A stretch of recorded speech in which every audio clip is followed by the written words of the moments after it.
Now in this video, I'll share with you everything that you guys need to know about the Samsung Galaxy S20 Ultra 5G, so keep watching.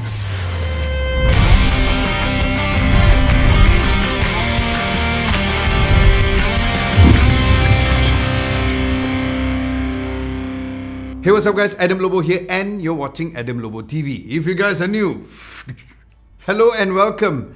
Do consider subscribing to my channel as I release videos at least twice a week. Sometimes it's 3 times a week, or if I'm super crazy, it can go up to 4 times a week. And if you're returning as a subscriber, you my friend are awesome, so welcome back. Now let's first unbox the phone. Now the Samsung Galaxy S20 Ultra 5G comes in a black box with S20 in the middle and S20 Ultra 5G down below. Then opening the cover, you'll find another black box inside of the cover itself, where it has the SIM ejector pin on the outside and the quick start guide and the clear phone case inside. Then underneath you'll find the phone itself. Now looking below that, you'll find 2 small boxes above, where one has the USB-C to USB-C cable and the AKG USB-C wired earphones, as well as the extra ear tips inside. Then looking down below, you will find the 25 watt fast charging brick. Now going over to the phone specs, the S20 Ultra 5G comes with the Exynos 990 chipset with the Malay G77 MP11 GPU here in Malaysia. Now this Ultra variant is the only variant which has the 5G capabilities and is coupled with a massive 12 gigs of RAM with 128 gigs of storage, and it comes shipped with Android 10 with the second and the newly updated variant of the One UI version 2. Now as for the color options here in Malaysia, specifically this S20 Ultra 5G comes in 2 colors for you guys to choose from, where this one is called the Cosmic Grey and then there's also in Cosmic Black. Now starting from the phone's design and build, now the phone comes with a huge screen, of course, which I'll talk about more later after this. But when holding the phone, especially using the phone as my daily driver, I did not feel that it was that big, especially since I am kind of used to bigger phones like the Note 10 Plus. Now although the phone is made of Gorilla Glass 6 for the front and the back, but the good news is that the phone was not slippery at all. Now I did watch some online reviewers complaining about the huge camera bump at the back. Now they say that you can't type the phone on the surface, but I've tested on the table. Yes, it does wobble slightly, but it only wobbles at the top of the screen. Now who in the right frame of mind will actually type on top? So I did find it when you type down below, it's fine, but of course not on top. Who types on top? And the sides are made of aluminium, where again I did not find it slippery too. Now as for the phone screen, it does not melt to its edges like the previous S10 series, where it is now a bit flatter, and that is indeed good news for those of you who never liked the curved display, which I never had an issue, but apparently a lot of people were complaining about it, so it is great that Samsung has listened to the majority of people on leaving it on a flat screen display. Now like the Note 10 Plus onwards, there is the single Infinity O camera cutout right in the middle with the current fastest ultrasonic in-display fingerprint sensor out right now. Now looking at the ports and buttons, there is the volume rocker and also the power button is now placed on the right instead on the left, like how it was for the Note 10 Plus, so that is nice for those of you who are right-handed. And the dedicated Bixby button isn't present anymore. Down below you'll find the usual USB-C port with one of 2 of the stereo speaker grills, where the other is available right at the earpiece area. Then the SIM card slot is right on top, where there is the micro SD XC card slot that supports up to 1TB of storage. Now as for the phone screen, the S20 Ultra 5G has the biggest phone screen that Samsung has ever created, other than the Galaxy Fold of course, where this S20 Ultra comes with a huge 6.9-inch dynamic AMOLED screen, which is the highest resolution on any other smartphones they have created, of a 1440 by 3200 pixels. And yes, since almost everyone, including some renowned tech YouTubers, were begging for a high refresh rate display for the Samsung screen, you know what? Samsung said, here you go, take it and go. Here's your high refresh rate. Now the whole S20 series comes with a 120Hz refresh rate, but is only available for the 1080p resolution, and then there's 60Hz for the 1440p resolution. So this proves that now this phone still has the best smartphone display since they are making it for other smartphones. So yes, that is great that they finally introduced it in their own devices. So if you ask me whether or not I love the high refresh rate screen, hell yeah I do. Now, high refresh rate aside, viewing videos on YouTube was absolutely amazing, and time again, they have done a really good job when it comes to the color reproduction, and it was second to none when watching Netflix as well. Okay, so it's time for me to talk about the huge camera arrays for the phone. Firstly, it comes with a massive 108 megapixel f1.8 wide lens, another huge 48 megapixel f3.8 periscope lens which has a zooming capabilities up to 100 times of zoom with 10 times optical zoom and another 10 times digital zoom, and then there's also the 12 megapixel f2.2 ultra wide angle lens and also a TOF depth sensor as well. Now, starting with a huge 108 megapixel mode, it is great that there is the option to use it, but since I typically only take photos for social media, I find that the regular main lens to be enough to get some very nice shots with excellent dynamic range.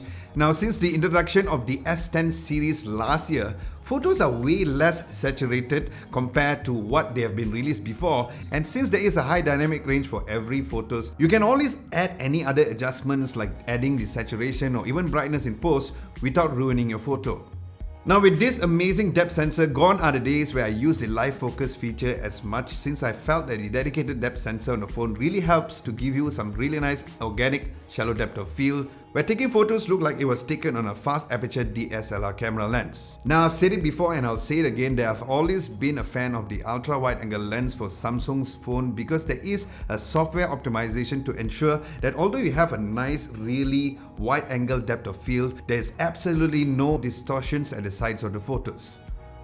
Then as for the night mode, I find that the shots were a bit more consistent in any type of environment when taking the nighttime photos, which has always been one of the great features of Samsung's night mode. And yes, the night mode is available for all of the other lenses as well. Then there's also the unique single take mode, where on the phone you'll have to point to a particular scene and it takes a bunch of photos and videos where it randomly takes some photo filter shots, some video footage through its AI processing. Now, some may say there is a novelty in that, but I felt that it does eliminate the typical need to edit photos from scratch, as I did find some of the options there to be quite nice indeed.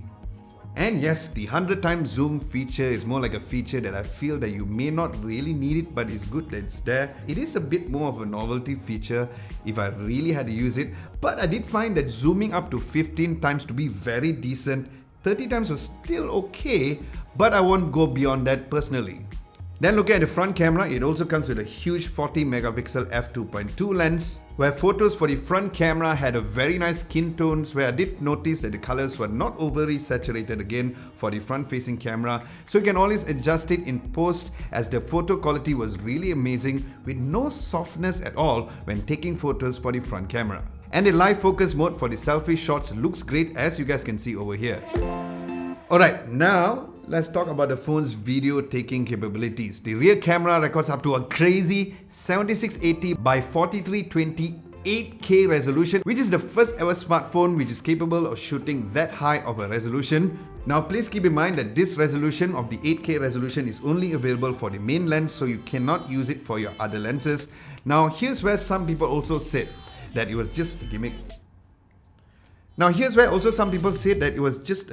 knowing the fact that I shoot 6K resolutions for all my videos here on YouTube, I did find a massive difference when it comes to image quality. Some also had complained about not having stabilization and focusing problems, but as you guys can see clearly, the footage looked amazing with a proper focus on the subject with nice shallow depth of field due to its huge 108 megapixel sensor.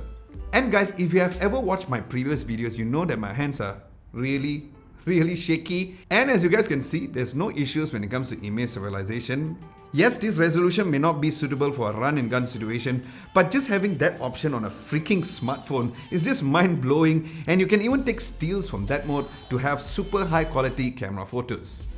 Now, if you guys want to save space on the phone, then yes, just stick to the 4K resolution, which has always been amazing, but for me, I'm just gonna shoot 8K as much as possible when I use the phone because I can. Oh, speaking of that, keep in mind that all the 8K footage can't be uploaded on Instagram stories, which is totally Instagram's fault. So get your act together, Instagram. Think about the future. Now, then there's also a unique HDR10 Plus mode for the 4K resolution, which is like shooting RAW. That gives you way better dynamic range to color grade in post, which again, I'm so used to shooting on Blackmagic RAW for my YouTube videos. So here's another great additional features, which a lot of people do not really talk about the phone. But one thing to note is that you won't see any difference through the viewfinder, but you'll see it once you save it in your computer instead. Now, like the previous generation, the super steady mode is kept at 1080p, which is totally fine by me since I don't really use it. And my tip is to just use the ultra-wide lens. My tip is just to use the ultra-wide angle lens for 4K recording, where the video footage was really stable, just using that lens as well. Then as for the front camera, it records up to 4K 2160 up to 30 frames per second, also with really good image stabilization. Now, one huge improvement for the front video recording is the live focus video, which I seriously don't know what magic software optimization Samsung did to make their live focus video to look like it was taken on a mirrorless or even a full frame camera with an amazing shallow depth of field look. Now let's look at the phone speakers. Like other Samsung flagships, it comes with the stereo speakers with the Dolby Atmos surround sound. Now the sound coming up from this phone was just immaculate, and as an audiophile, the Samsung flagships has never been disappointing, as their speakers is one of the best, if not the best smartphone speakers, not only when listening to music but even watching movies and playing games as well. And here's a quick sound test.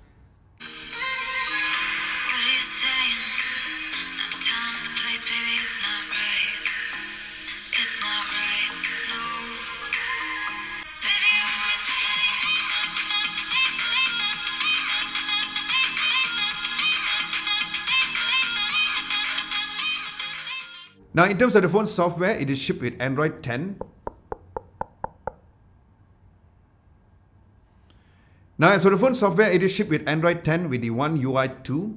Where again, even with the phone coming with a huge screen, I had no issues using the phone with one hand confidently, especially swiping at the middle of the screen to go to your notifications and swiping up to go to your apps drawer, which makes navigating on this big screen phone possible with a single hand.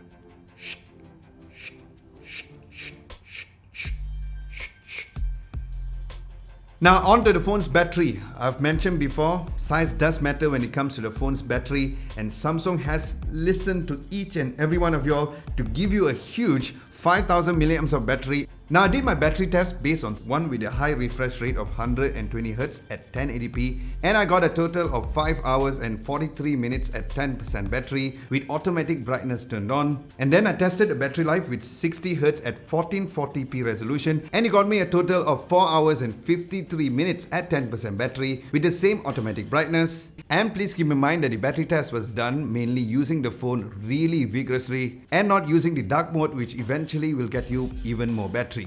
So for me, what I do is that I stick to the 120Hz at 1080p, and when I'm going to watch videos on Netflix or in YouTube, I just switch it to 1440p. So that way I'll take full advantage depending on the situations. Now this particular S20 Ultra 5G supports up to 45 watt fast charging and fast wireless charging up to 15 watts and reverse wireless charging up to 9 watts. Now in terms of gaming, ever since my buddy Vernon and also Kevin told me about COD Mobile, I'm quite hooked, especially with the amazing graphics on the phone where gameplay was just smooth like butter with no lagging or any heating issues. Alright, in conclusion, Samsung has silenced all their naysayers who have been saying their spec sheet was not as impressive, as they have included all the high specs for the S20 Ultra 5G to give you the best of the best, with a huge battery capacity, with a super amazing screen and crazy video capabilities. If you guys could afford it, I would fully recommend this phone, as even I could rock this as my daily driver. Now, as for the phone's price here in Malaysia, the S20 Ultra 5G is going for 4,999 ringgit, and I'll leave links at the description below for you guys to get one. Now, I know a lot of people is going to say that there's a really high price tag, but guys, you get what you pay for. And what's funny is that while a lot of people are complaining about how expensive, another phone manufacturer, I'm sure you guys know who I'm referring to, still got one of the best sales for their phones here in Malaysia. A lot of rich people here in Malaysia, huh?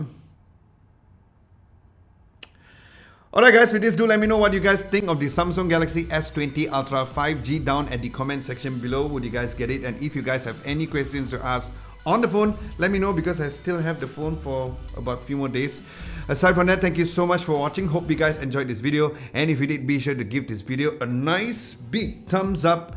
Like, share and subscribe to Adam Lobo TV if you haven't done so. Don't forget to hit the bell icon just next to it to get notified for my future videos. Thank you so much for watching. This is Adam Lobo, and I'll catch you guys in my next video.